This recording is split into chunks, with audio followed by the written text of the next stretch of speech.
Hello everybody, I am Alpacapatrol, and this is Dota 2, that is right, I'm back to cast another game of Dota 2, and whether or not you get to see that last game, I am not sure. You do see the game that is up on the channel, from either a day ago or 2 days ago, I don't know. I'm back again with Dennis, or here for the first time with Dennis, it depends on whether or not I put that game up.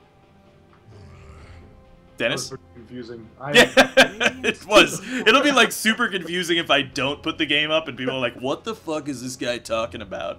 You know what you should do now? You should put the game we just recorded after this game. Oh my god, that is People meta. would be like, whoa! That is super meta. I don't even know if I can handle that kind of meta right now. Crazy. We are casting a game between the same team from the last game. Get Midas or die farming. Who won? I said so because they have the nice picture. That's true. That's true. It's because you know what's funny is in that last game they didn't. None of them bought a single Midas, not a one. Well, it's like a super strategy. Like no Tidehunter, and nobody would pick Tidehunter against them. Oh yeah, yeah. Get Midas or die farming. People pick an early game team against them. Right. Pretty much what she wrote. Yep. That is a good point. Yeah, I was just reading about it. She wrote about it. Really? She wrote about it. What did the people on the plane say about it? Well, the people on the plane... Hold on. This is my plane that's flying over us. Oh, that's yours? Right. I parked the plane in front of the building, and this one guy from my building steals it every day. Wow. And moons me while he's flying by my window over and over again. Really? But at the end of the day, I just call Walmart and they bring me a new plane. Okay. So that's pretty convenient. I'd say so, yeah. Yeah. So basically, we have a Lich first ban and a Weaver first ban again. Looks like Get Midas or die farming. Just don't like these heroes. Yeah, I wonder if they're going to pick the exact same hero lineup because it's already the same bans. No, they opt to go for a Visage this time. That's really interesting. It's a high skill hero to play, and it's very effective in the early game as well. Yeah, and Visage stays pretty strong throughout the game. He's not like a witch doctor. Yeah, that is a good point. He definitely does stay strong. One thing that I will say is because this tri-lane meta has kind of disappeared mostly, I mean, I'd say 80% of the games that you see now, you won't see a tri-lane. At least in its fullest form, you'll see a hero in the jungle who will rotate out. Visage hasn't been picked up as much because of that. Visage is very strong in a tri-lane, not necessarily as strong in a dual lane. Yeah, unless you have a dual lane with a lot of nukes. Right. Then you could do it, like a Zeus Visage dual lane.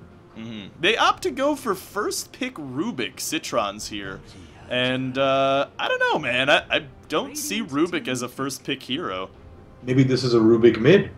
It could be. That's what I was thinking. Midas Aghanims. Yeah. I mean, hey, it can be effective, but I mean, what are you gonna steal already? You know you're gonna get, like, Visage birds. Man, I live in an industrialized area. There is a train passing near my house. Is there really? Yeah. I didn't even know there was a train near you that could make sound. There's like a train 3 blocks. Not 3 blocks, like 2 houses away. I can see it. I can see it going by my house. You can see the train. Wow, yeah. And it looks like Get Midas or die farming, go for the Venomancer, which is going to make the Visage super duper powerful. Yeah, it's gonna be good. And they banned it Undying, knowing their strengths. They know Undying is a strong hero, and they're like, you know what? We don't want no Undying. Yeah. Well, as we saw in that last game, which again, you know what? At this point, we're talking about the fucking last game so much, you gotta put it up. We saw Undying is an anti-aggression hero. You know, you want to go dive me? Well, I'll just drop a tombstone and you're all dead. Yeah, and he's really strong, and he's good at stealing strength. Like, he's got a lot of strengths. I do feel like if you don't get a lot of early rotations out of him, he does not go into the mid-game very well. Like, he doesn't have anything particularly that makes him very strong an entire game, especially if he starts to fall behind in levels. Yeah. So, like, sticking him in a tri-lane that isn't going to get a bunch of kills might not work. And Pugna! Yes! This is... I love this hero. I love this hero now because his name is 5 letters long. And so far, that's the shortest name in this game, which I just made up on the spot. So I Yeah. am the guy who flies the plane. Really? You are the one who knocks the plane out of the sky. I'm trying to see if you're right by going into the library, but it is just not loading, so never mind, I guess. About But if Pugna has the shortest name in the game. No, actually Io what? does. Oh, not in the game. In this game. Oh, in this game. Oh, yeah. The Yeah. game. He You think by I know far- all the names? That's a good point. That is an excellent point. Yeah, actually, now that I think about it, I was gonna say like, oh well, he's called Io now, but he used to be Wisp, and I'm like, wait, no, wait a second, Wisp is still shorter than Pugna, so both names of Wisp. But Lone Druid here, a good pickup. Yeah, I'd have to Pickup. say. Not gonna suffer from that Pugna Nether Ward. Mm-hmm. I think that's what it's called. Yes, it is. Wow, I got it right. Good work. That is That's excellent like 10 work. points. Right Yeah, there. that's 10 whole points that you get to keep now. Yeah, I'm gonna put them away in a savings account. It's important. It'll generate interest. You can just live off the interest of the points for the rest Basically, of your life, really. yeah, forever. Yep, 10 whole points. You get it from Forever. casting a Dota match. You see what happens? Yeah, you just accumulate points. We should start keeping track of points. I have 10 points and 1 star. I just got 1 star for making up that idea. Oh, that's a good, yeah, that is a good metric. I like that. I'm still at 0.0 stars, but maybe I'll generate some over the course of this game. We'll see. You just got 10 points. I got for 10 being- points. And being positive. Wow. 10 10 points. Yup. Man. Now the question is, do I let those 10 points ride, or do I bank them? Do I keep them? You know, Well, I for banked myself my and the rest- 10 points because that's I'm a not good- sure what the rules of this game are yet, Mhm, and we could just start losing. Actually, I just lost 2 points for questioning the game. There you go. You lost That's 2 minus 2 points for points. questioning the game. You see what you've done? So, and you even had him in the bank. You didn't even have him available to you. Oh, so- yeah. Sometimes if you just lose 2 points, it comes out of the bank. Like if Right, it's a right. straight It's up, just the, especially the for insulting economy. the game. Yeah, your questioning of the game lowers the economy, thus devaluing the point currency. And they opt to pick up a Lina here.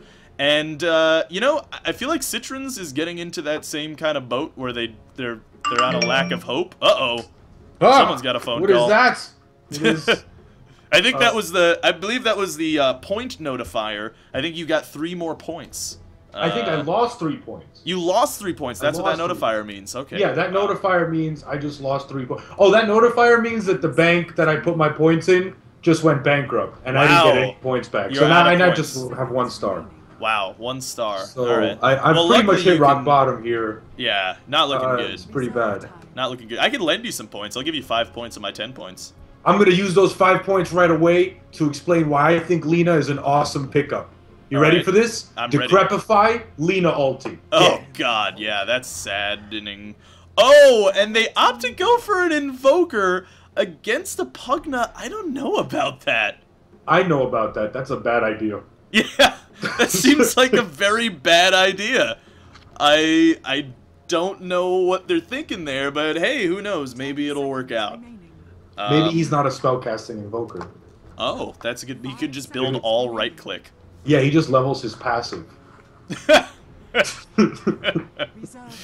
Yeah, that would be. Just no points into his ulti. That would Professional be. invoker. That would be good.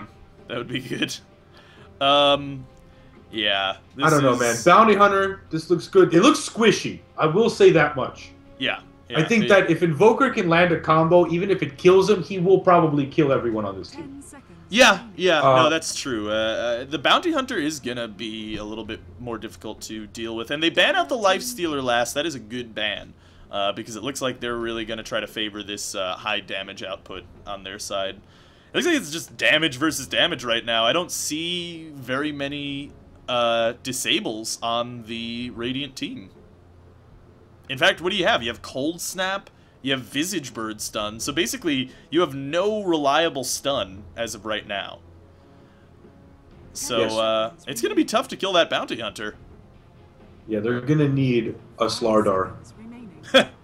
It might not be bad. Tri-lane with a Slardar goes through BKB. That's not that important, but invis detection for the bounty. Slardar. There you Oh go. my God! What is this? Well, I What's think this?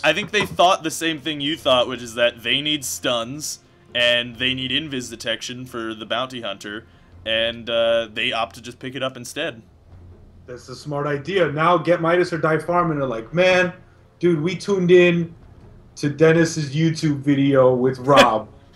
Days later. Days later. Came back in time. Went back, exactly, to do the picks and bans of this monumental game. They are, by the way, playing for 100 points. 100 points goes to the winner of this game. 100 points. And it looks like Get Midas and Die Farming decide to go for a Viper again.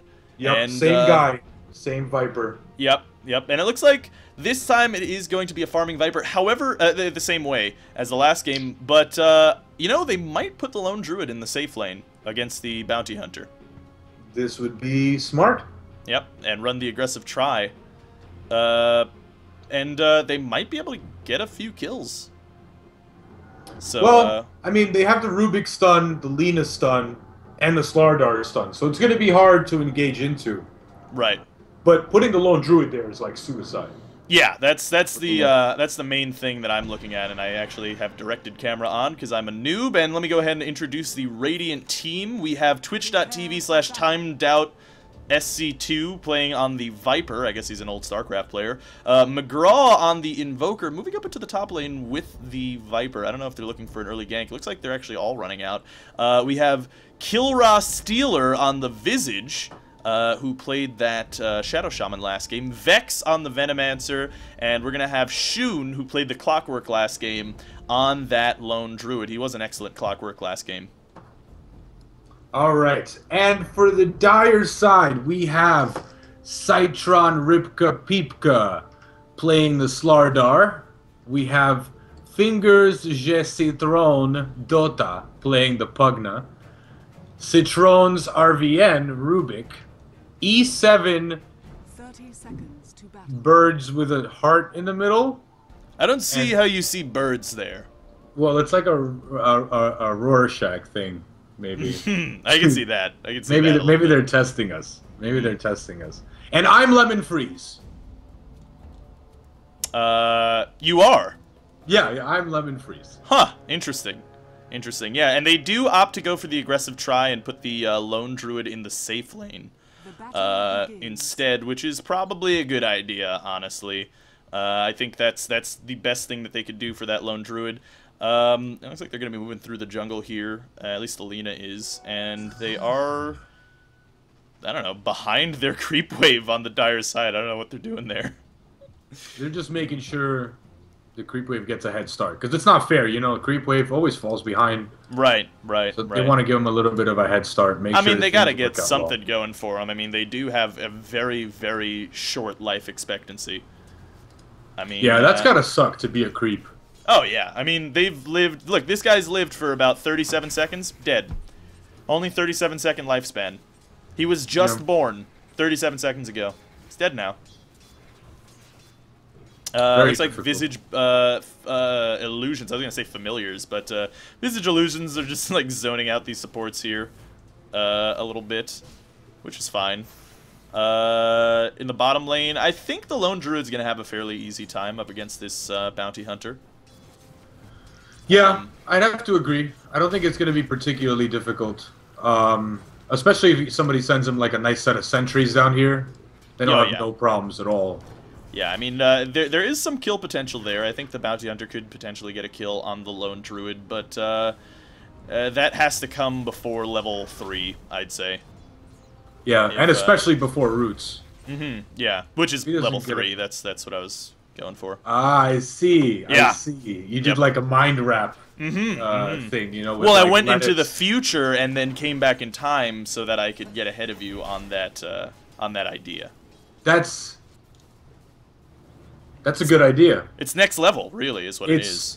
Well, I mean, now it's this level, because now I know about it. So now I'm going to do it all the time. Right. That's a good all point. The time. That is an excellent point.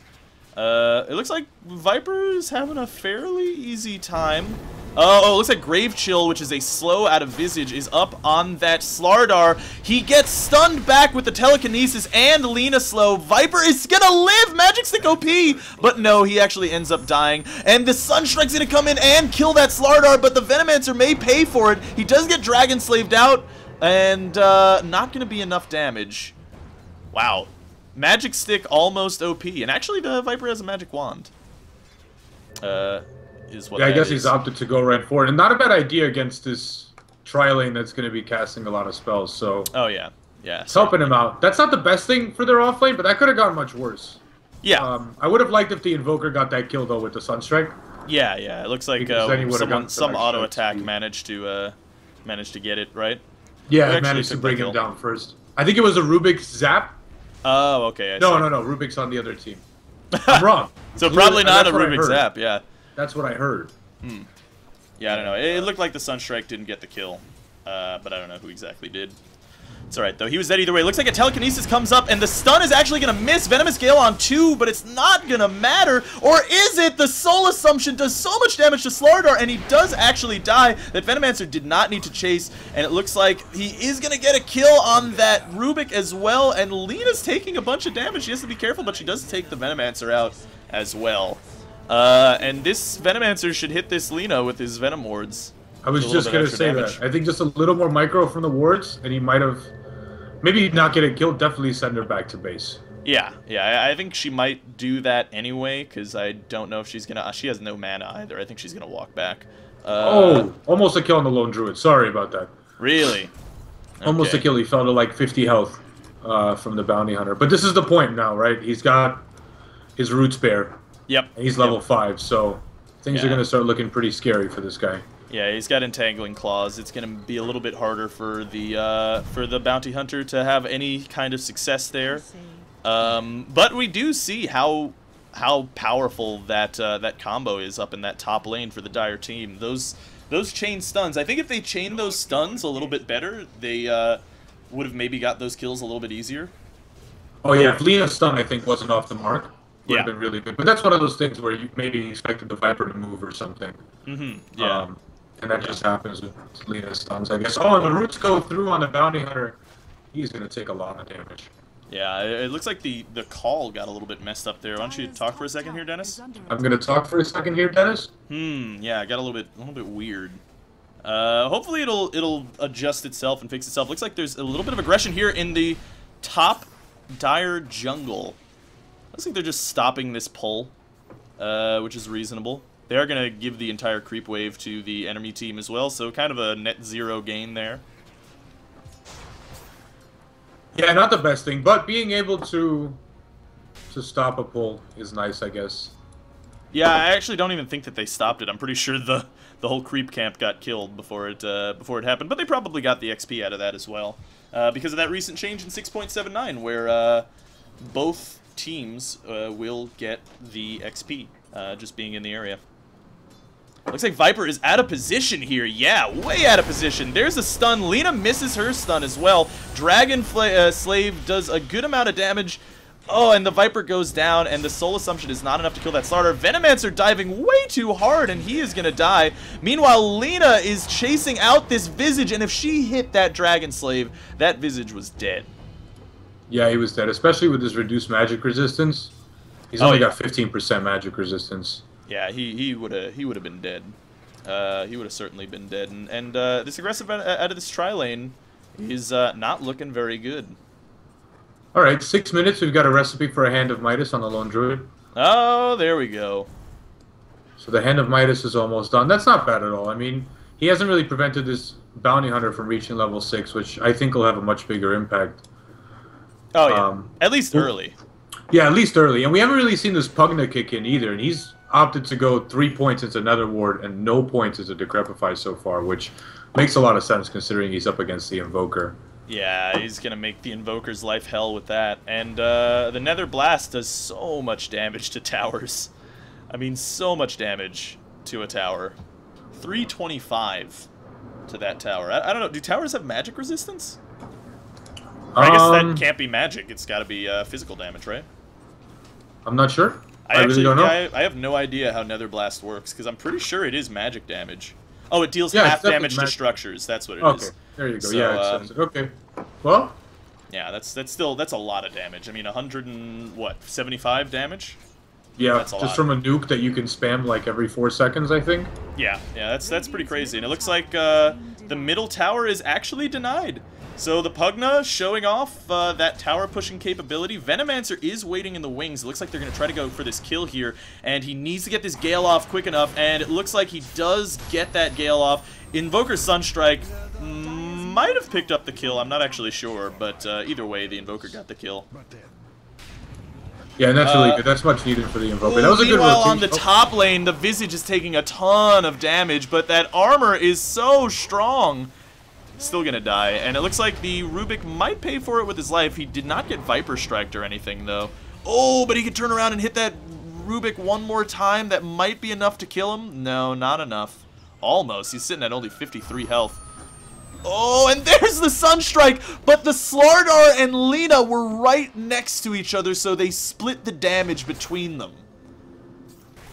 Yeah, that's some new meta stuff right there. Yeah. Yeah, I don't think think there's a Sunstrike coming and group up, so we split the damage. I don't know if they did that on purpose. I think that was just unlucky on the Invoker. But yeah, that's actually something that you can do if you know that there's a Sunstrike coming. Just sit next to a creep wave, and the damage will be split among all the parties. That's pretty smart. Yep. Pretty good thing to do. Pugna's rotated to the bottom lane. Where is this bounty hunter? Oh, he's in the base. I see. I see. There's 4 people in the Dire base. Yeah, pretty crowded about here. that. Yeah, that has to do with Viper's damage. I mean, Viper is just super strong. It looks like he's going for a... Is that a Vlad's? Is he going for a Vlad's? I don't know. I guess Maybe he's probably going for the mech, but I don't know, he just got some items that make it look like Vlad's. Looks like Pugna is in a little bit of a dangerous position. Invoker is wrapping around to try to kill him, but I think the Lone Druid might scare off the Pugna. Yeah, Pugna's just going to walk back to his tower, and I don't think Invoker's going to be able to do anything about that. Bounty Hunter is sitting in the top lane, trying to look for a pick-off here on one of these squishy supports, or the... Oh, it looks like the Cold Snap actually does go up on the Pugna. The Forge Spirit's doing a ton of damage, and the Bear is going to take the kill. Rubik actually manages to telekinesis the Invoker, but he's just going to die to that Lone Druid Bear. And actually, Invoker got a double kill there. I didn't actually realize that. And it looks like there's a fight up in the top lane as well. Venomous Gale goes off, and so does the Poison over on that Bounty Hunter, and he is going to die. But Lina comes in from behind and takes the kill on Visage. She might pay for it with her life, but that'll be a pretty decent trade for her, I'd say.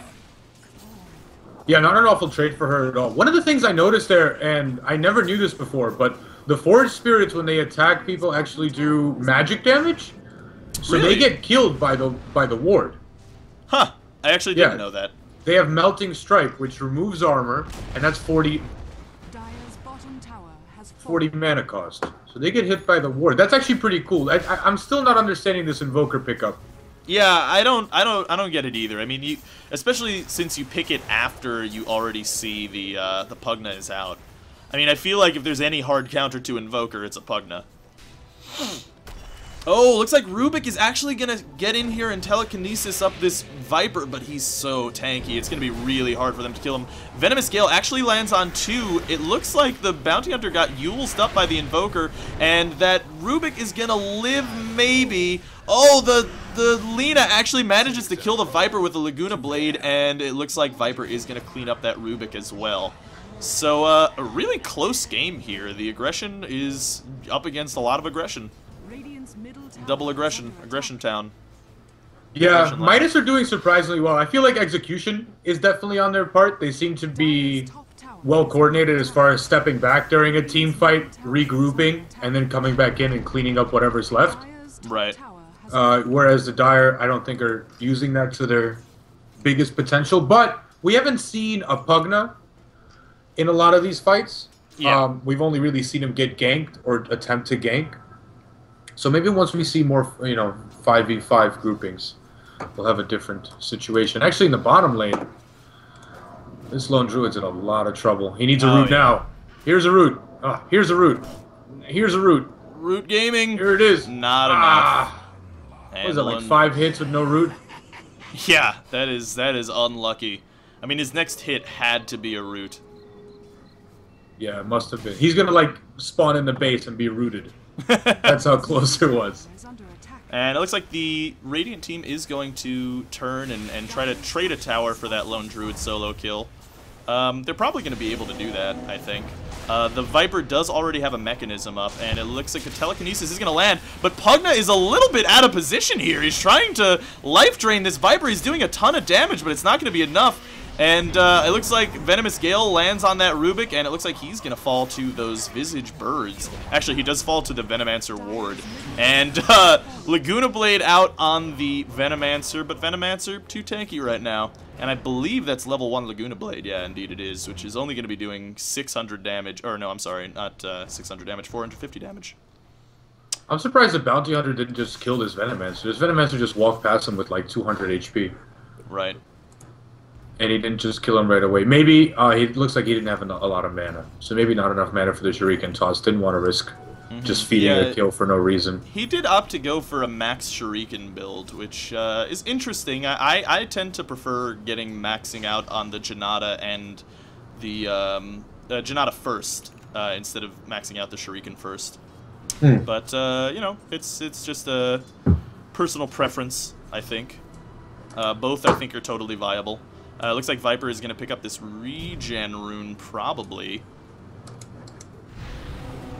Yeah, he wanted to use the mech on the Venomancer before he picked up the regen rune. That's a smart play, and Lone Druid's going to be pressuring this tier 2 in bottom as well. The Bear not having very much at this point in the game, but he is sitting with 2,000 gold in the bank. Yeah, I'm wondering if he's using the Midas with the Bear or with his hero. I think he has it on the Bear, yeah. Oh, and it looks like, yeah, that Bounty Hunter walked right past the Sentry Ward. And, oh, there goes the Lina, too. Actually, is there a Sentry down? Does the Visage have a gem? I think they do have a gem. I think I saw one picked up. Let me double check. I don't see it on anyone, but, oh, yeah, Invoker has a gem. Invoker has the gem. Nice. Yeah. Well, great pickup against this team. Yeah, I mean, that fantastic pickup. Pretty much meant that they could take that that tower super easily. They do pop the Lincolns on the Roche so that they could get a cold snap out, which is going to do a bunch of damage to that Roche, or a bunch of stuns anyway. And I think this should be a super easy Roche fight. I don't think they're going to be able to do anything to stop this. And I wonder who the Aegis is going to go on. My guess would be Viper, because I don't think the Bear needs it right now. And it looks like they don't know either, and they're going to give it to the Lone Druid.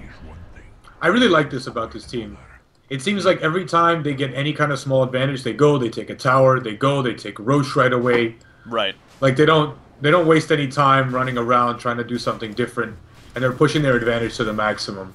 Yeah, definitely. I completely agree. That's something that a lot of teams get stuck in is oh, we had a good fight. All right, everybody back to base. And that's not a good idea. You know, they press their advantage. They capitalized on what they could. They're taking what they're getting given, and that's 2 tier 2 towers and a Roche, which is completely unanswered by this Dire team. And if we take a quick look at the gold graph, it is already 12,000 in advantage of the Radiant team. And when there's a Lone Druid on the board, that is not something you want to see if you're the Dire. Yeah, he's already got a Relic on the Bear. Oh yeah, that's going to be a pretty fast Radiance. It's only 15 minutes into the game. Looks like... Oh! Wow, what a play by whoever has that Force Staff. I think that was the Venomancer? No, who was that? Who's got the Force Staff? I don't know. But the...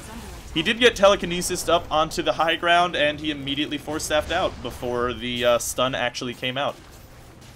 Very well done. Yeah, very good play.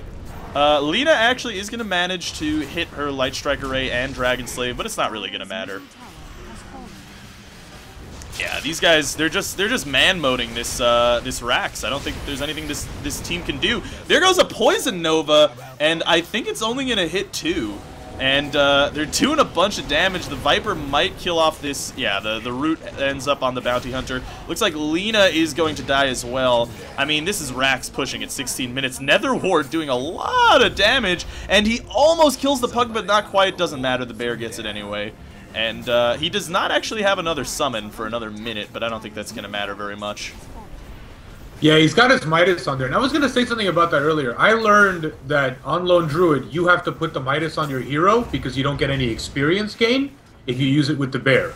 Right. And I've seen him just using it with the Bear. But I guess at this point, they're pretty far ahead, and the GGs come out. Yeah. Yeah, that is going to be the end of the game. Well, that was a pretty fast game. You know, when you're 12,000 gold behind at 16 minutes and you have a bounty hunter on your side, things are not looking good.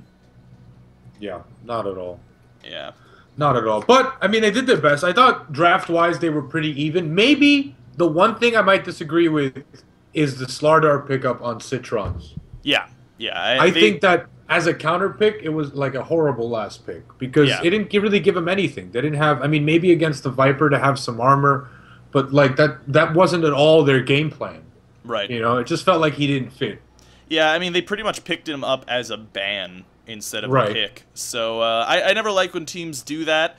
Turns out that that it ended up not working well for them. The bounty hunter did actually opt to go for a Medallion of Courage for more minus armor, but you know, they only had 2 sources of minus armor. Really, if you're going to do a minus armor strat, you got to stack it. And I don't think they really were able to do that effectively. Then again, it was only 17 minutes in the game, and they managed to destroy this team. So, good game out of Midas. Or die trying. I don't think anyone built a Midas. Oh, I guess the Lone Druid did. So, yeah, that was a good game. Definitely a good game. Definitely felt like it was an even game, but it's just out of Midas. They're doing Midas things. Look, I had somewhere this thought was going. It was a good idea initially, and yeah, and it just ended up falling flat. Anyway. Hopefully you guys enjoyed it. Thanks for watching. I'm going to do my little outro again here, Dennis, so you got to be quiet for 15 seconds. So, yeah, get it all out. Just get it all out. Oh, yeah. Oh, fantastic. Oh, that feels good. All right. Anyway, hopefully you guys enjoyed it. Thanks for watching. This has been another Dota 2 cast. Hopefully you guys are still enjoying it. You seem to like the first one. I'm recording this after I just put up the first one, and it seems to be a pretty positive response, so I may do more in the future here. So anyway, hopefully you enjoyed it. Thanks for watching. This is Alpacapatrol signing out. Peace, fools.